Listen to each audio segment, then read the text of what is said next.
आपके साथ मैं हूं अर्पिता आर्या। 2 बजे के बुलेटिन की शुरुआत 2 बड़ी खबर के साथ। पहली खबर यूपी के उन्नाव से, जहां चुनावी जंग के बीच दलित बेटी का शव मिलने से हड़कंप मचा है। वहीं हिजाब विवाद में बीजेपी ने एनआईए जांच की मांग कर मामले में आतंक वाला एंगल दे दिया।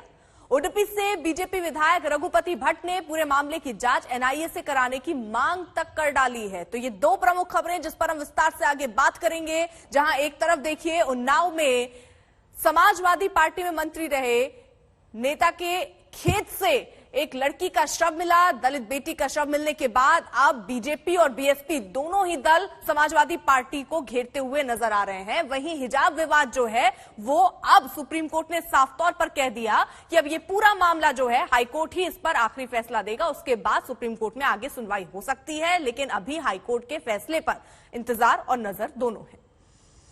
उधर उन्नाव से लापता लड़की का शव मिलने पर सियासत गरमा गई है। पोस्टमार्टम रिपोर्ट में गला दबाकर हत्या की बात सामने आई। गर्दन की हड्डी टूटी मिली, सिर पर भी चोट के निशान हैं। पीड़ित परिवार ने समाजवादी पार्टी के नेता के बेटे पर अगवा का आरोप लगाया था। अब लड़की का शव समाजवादी पार्टी सरकार में मंत्री रहे फतेह बहादुर सिंह के दिव्यानंद आश्रम के पास के प्लॉट में मिला। लड़की के शव मिलने की जानकारी मिलते ही परिवार वाले बेसुध हो गए। शव को जमीन के अंदर से निकाला गया। पीड़िता की मां ने समाजवादी पार्टी सरकार में मंत्री रहे फतेह बहादुर सिंह के बेटे पर हत्या का आरोप लगाया। बीएसपी सुप्रीमो मायावती ने इस पूरे मामले में योगी सरकार से पीड़ित परिवार को न्याय दिलाने की मांग की।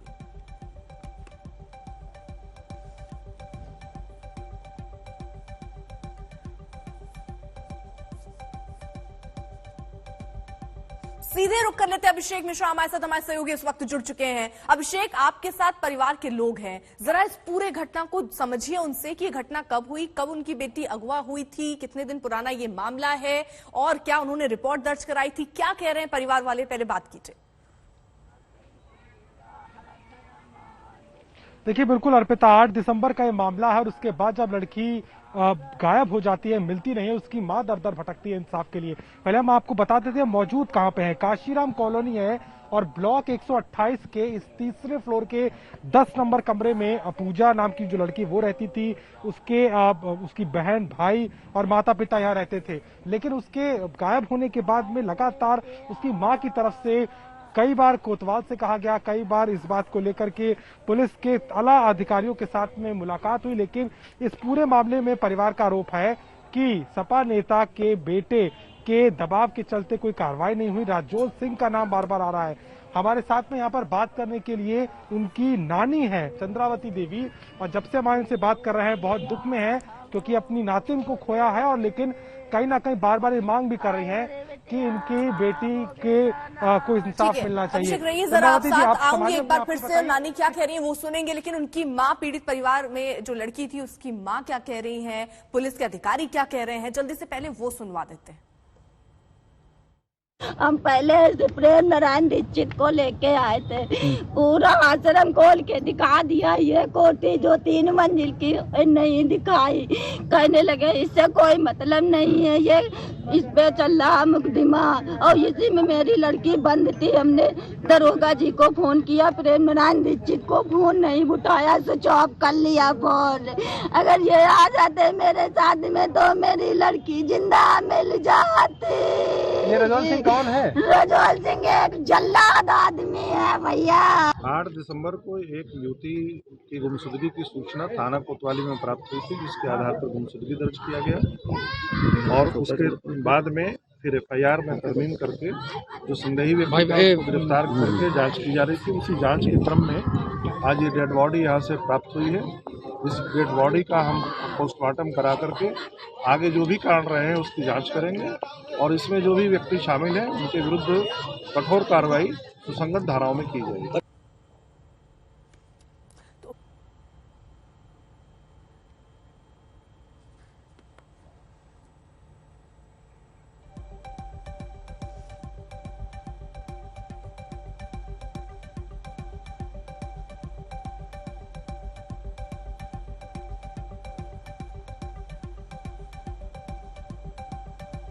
उन्नाव में 2 महीने से लापता युवती के शव बरामद होने के बाद दोस्ती नगर इलाके के इस आश्रम को लेकर के लगातार कई सवाल खड़े हो रहे हैं। ये दिव्यानंद आश्रम है जो बनवाया था पूर्व मंत्री फतेह बहादुर सिंह ने ही, जिनके बेटे पर आरोप है कि उसने ही इस पूरी घटना को अंजाम दिया है। और ये पूरा जो आश्रम है यहाँ पे पूरा फैला हुआ है।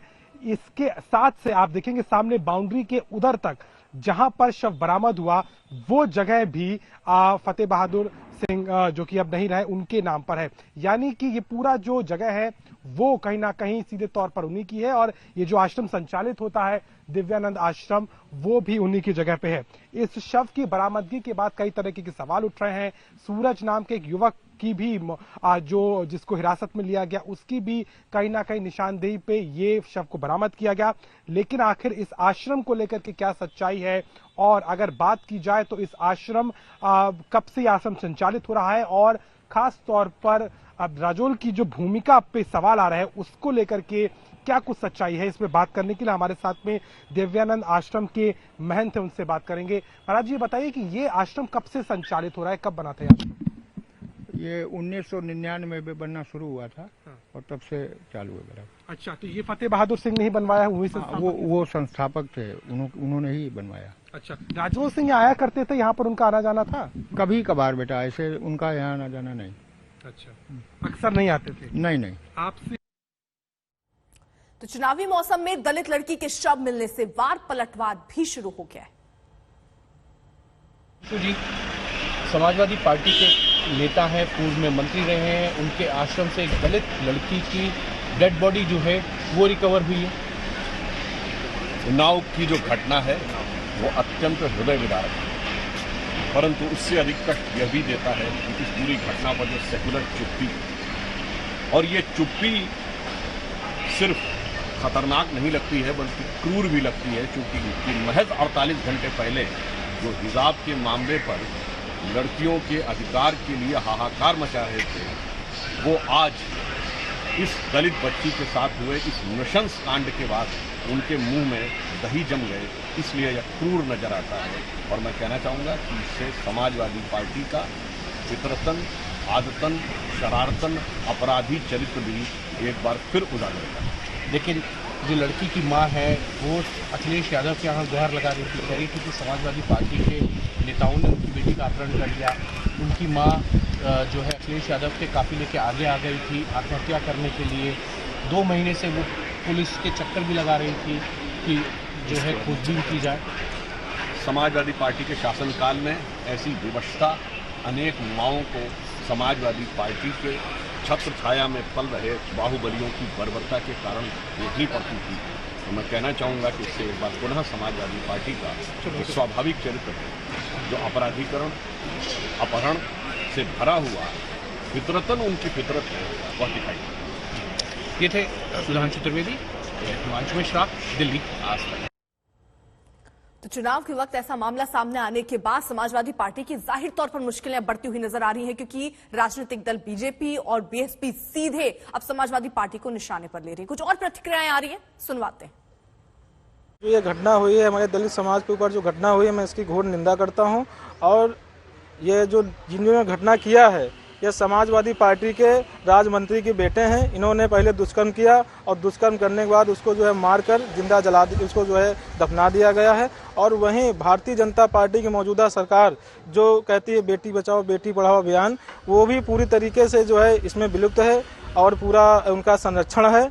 और इस सरकार में जो है भारतीय जनता पार्टी जो सरकार चल रही है, दलितों पे घोर अत्याचार हो रहा है। निश्चित तौर से यह बहुत दुर्भाग्यपूर्ण घटना है। और श्री अखिलेश यादव जी जब उसकी मां उनसे गुहार लगा रही थी कि समाजवादी पार्टी के नेता के कारण से मेरी बेटी गायब है, और आज जब उस बेटी का शव बरामद होता है, तो मैं पूछना चाहता हूं श्री अखिलेश यादव जी से, क्या यही नई सपा है?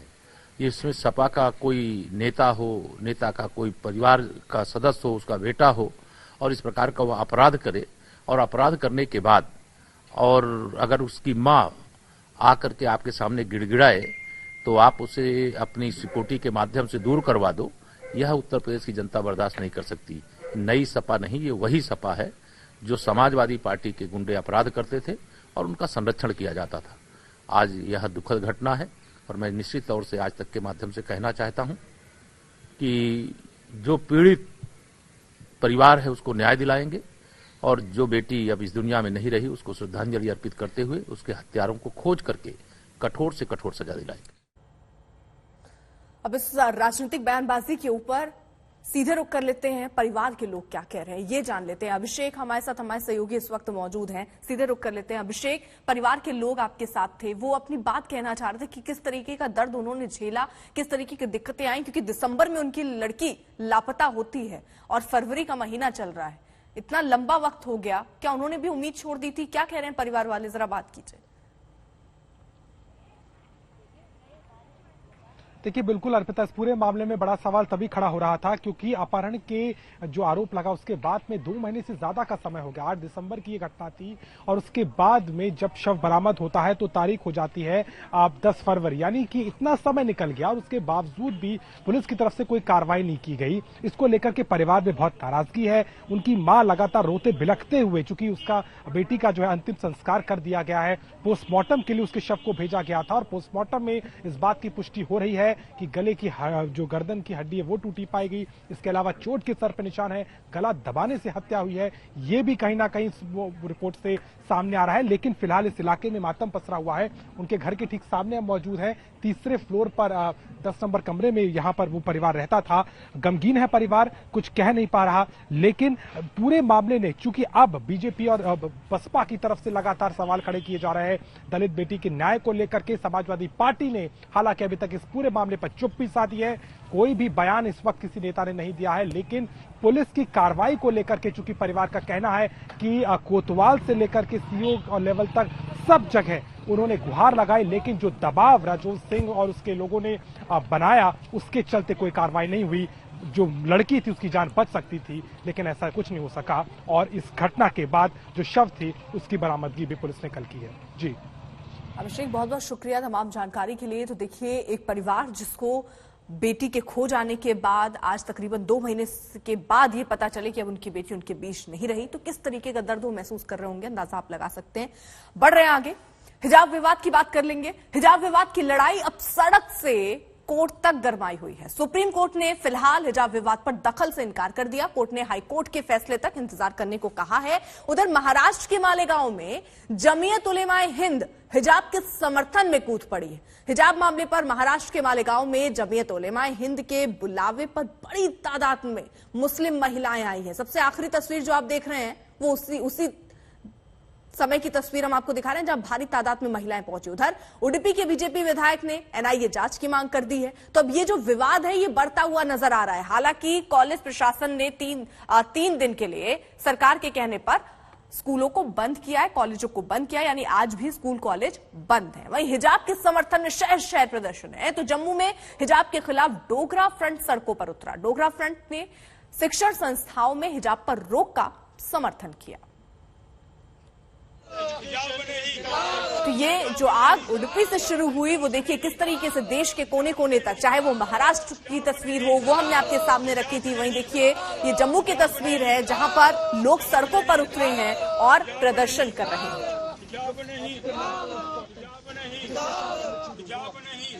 कर्नाटक में हिजाब को लेकर जो विवाद शुरू हुआ है वो इस समय समूचे देश में फैल चुका है। इस समय जम्मू में आप देख सकते हैं कि डोगरा फ्रंट के कार्यकर्ता हिजाब विवाद को लेकर प्रदर्शन कर रहे हैं। ये कह रहे हैं कि जो शैक्षिक संस्थान है वहां पर न तो हिजाब की अनुमति मिलनी चाहिए, न तो किसी भगवा झंडे की इजाजत मिलनी चाहिए। इनका कहना है कि जो शैक्षिक संस्थान है वहां पर लोग पढ़ने जाते हैं, बच्चे पढ़ने जाते हैं और वहां पर राजनीतिकरण नहीं होना चाहिए। यहाँ पर आप देख सकते हैं कि प्रदर्शन हो रहे हैं। ये कह रहे हैं कि हाथ में किताब होनी चाहिए न कि हिजाब, यानी कि हिजाब को लेकर जो विवाद है वो इस समय गहरा रहा है। समूचे देश में इस समय इसको लेकर विवाद हुआ है और यहाँ जम्मू की सड़कों पर भी आप देख सकते हैं कि प्रदर्शन चल रहे हैं। प्रदर्शनकारी कह रहे हैं कि स्कूलों में हिजाब की अनुमति नहीं मिलनी चाहिए क्योंकि शैक्षिक संस्थान में बच्चे पढ़ने जाते हैं और उसको राजनीति का अखाड़ा नहीं बनाना चाहिए। सुनील भट्ट, जम्मू, आज तक। हिजाब विवाद पर सियासी आर पार भी शुरू हो गई है। कुछ बयान आए वो भी आपको सुनवाते हैं। जब कोर्ट ने प्रतिबंध लगा दिया, ये कट्टरपंथी पूरे देश में, उत्तर प्रदेश अलीगढ़ से लेके आजमगढ़, सारे जगह, जौनपुर, आजमगढ़, महाराष्ट्र, मालेगांव, पूरे दिल्ली, ये क्या है? ये सोची समझी रणनीति है। PIF जैसी संस्था जिस पर कहीं केरल ने रोक लगाई है, और ये लोग जानबूझ करके पूरे देश में भारत को बदनाम करने की कोशिश कर रहे हैं। पाकिस्तान की एंट्री हो गई आज, इसीलिए देश में जरूरत है एक देश एक कानून, कॉमन सिविल कोड होनी चाहिए। हिंदुस्तान जो है वो विविधता में एकता वाला देश है। हम यूनिटी इन डाइवर्सिटी वाले देश हैं। विविधता में एकता भारत की विशेषता, ये कहा जाता है भारत के बारे में।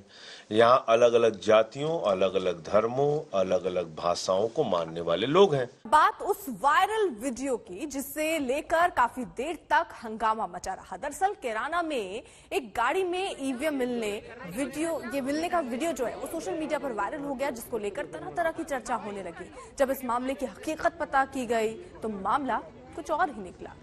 एसडीएम संतोष कुमार सिंह ने बताया कि कैराना के जोनल मजिस्ट्रेट MP सिंह की गाड़ी में रिजर्व ईवीएम रखी थी।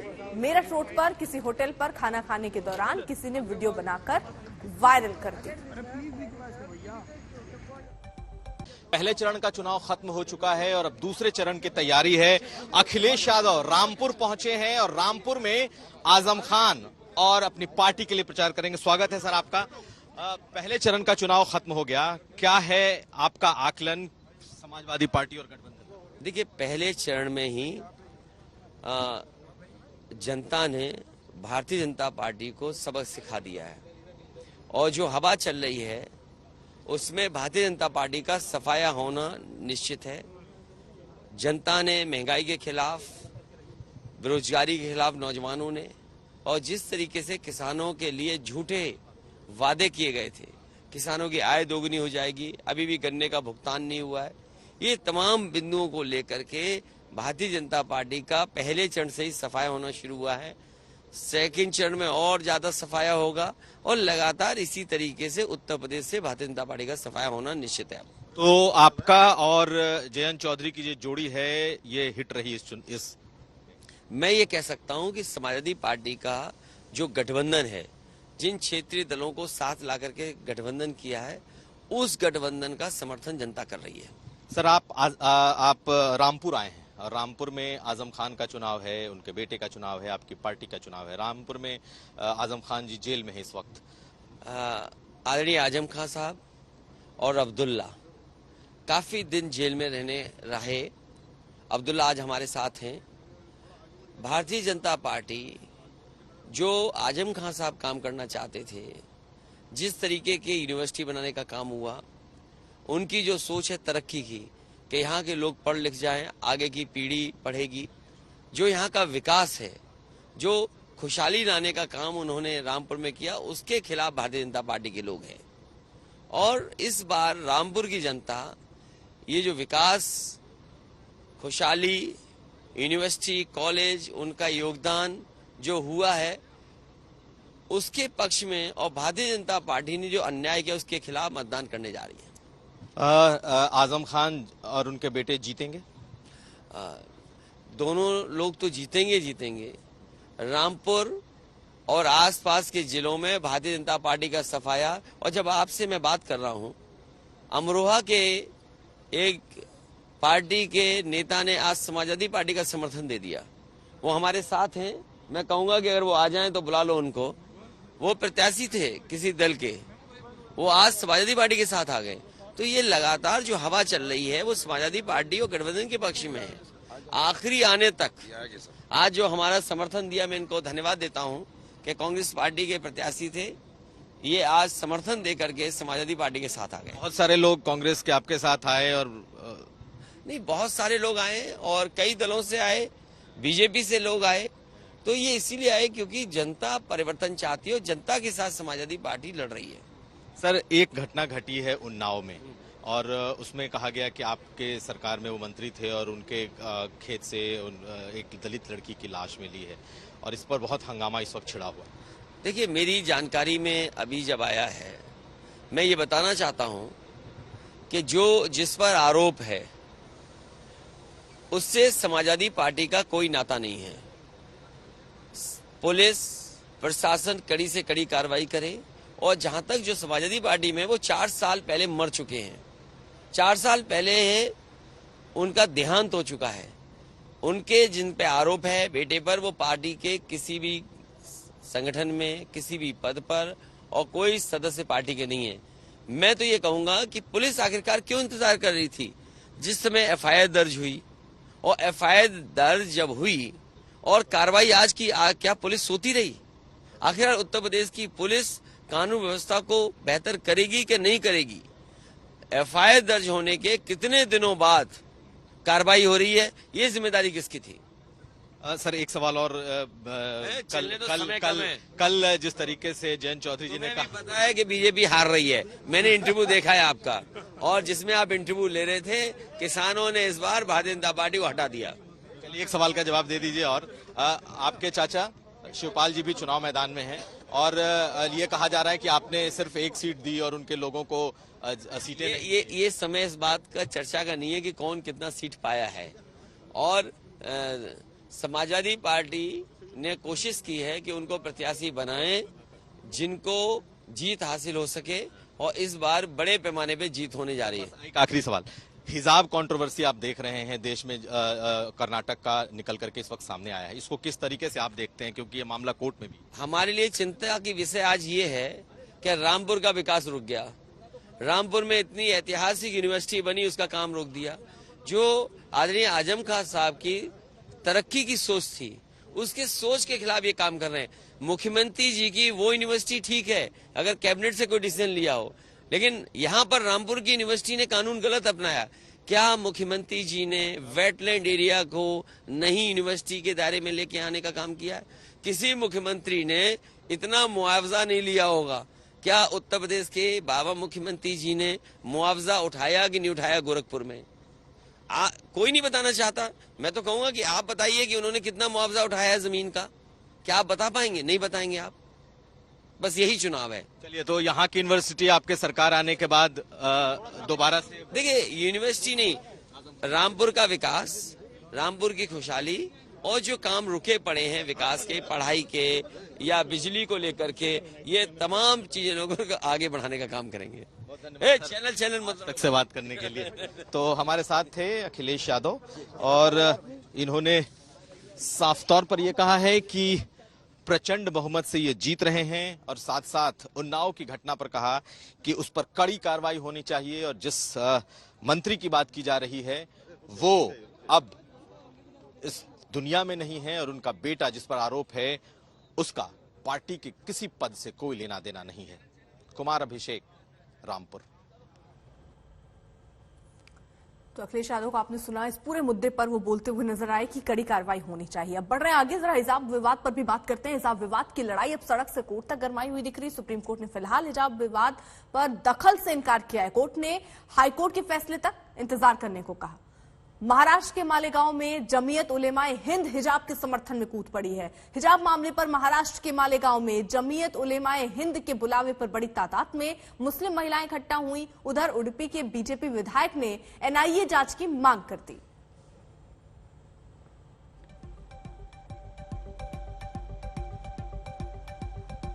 ऐश्वर्या पालीवाल हमारे साथ, हमारे सहयोगी अलीगढ़ से इस वक्त जुड़ चुकी हैं। सीधे रुख जरा ऐश्वर्या का कर लेते हैं। ऐश्वर्या, आप वहां पर मौजूद हैं, लोगों के विचार क्या है वो जरूर जानिएगा, लेकिन क्या प्रोटेस्ट लोग कर रहे हैं इस पूरे मुद्दे पर? क्या जो हम देख रहे हैं उडुपी से निकला मुद्दा अब धीरे धीरे हर जगह फैलता हुआ नजर आ रहा है, सड़कों पर लोग उतर रहे हैं। अलीगढ़ में भी कुछ ऐसी स्थिति है क्या?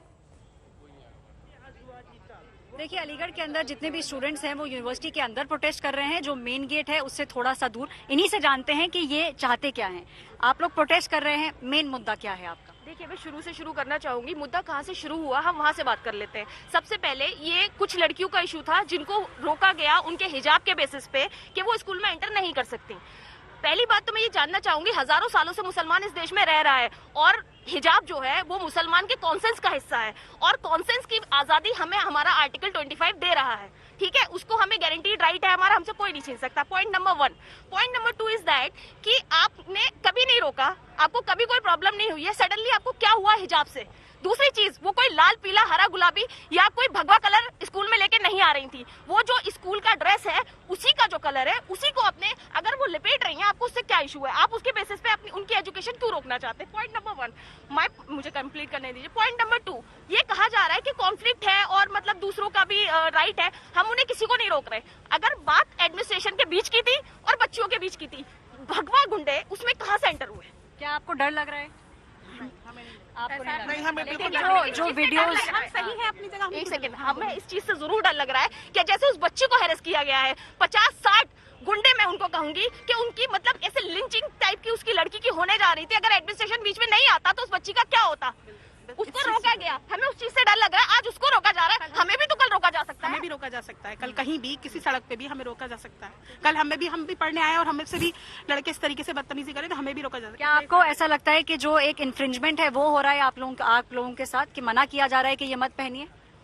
यस, बिल्कुल फोर्सफुली इंस्टीट्यूशंस के अंदर आप भी जानते हैं और हम भी जानते हैं। हम कभी यहाँ पे इस चीज के लिए खड़े हुए ही नहीं कि हमें अपनी पर्सनल आइडेंटिटी को सेव करना है, लेकिन आज इस मौजूदा सरकार ने समाज के अंदर इतना ज्यादा जहर घोल दिया है कि हमें अपने पर्सनल आइडेंटिटी पर हमें अपने आप को रोकना पड़ रहा है और हमें उसके लिए आवाज उठानी पड़ी है। जहाँ मुद्दा अनएम्प्लॉयमेंट होना चाहिए, जहाँ मुद्दा किसानों का होना चाहिए, जहाँ मुद्दा बेरोजगारी का होना चाहिए, वहाँ आज ये मुद्दा हो रहा है कि हमें कैसे अपनी हमें क्या खाना है, हमें क्या पहनना है। एक मेजॉरिटी, एक माइनॉरिटीज को ये बताइए कि बिल्कुल। तो देखिए यहाँ पर यही एक बड़ा सवाल उठता है बार बार कि मुद्दे और भी होने चाहिए। हिजाब का मुद्दा क्या इतना महत्वपूर्ण है? हालांकि ये पूरा मुद्दा अब विवाद के बाद कोर्ट तक पहुंचा है। हाई कोर्ट को इस पर फैसला सुनाना है, उसके बाद ही तय होगा कि क्या हिजाब पहनकर जा पाएंगे कॉलेज स्कूल ये छात्राएं या नहीं जा पाएंगे।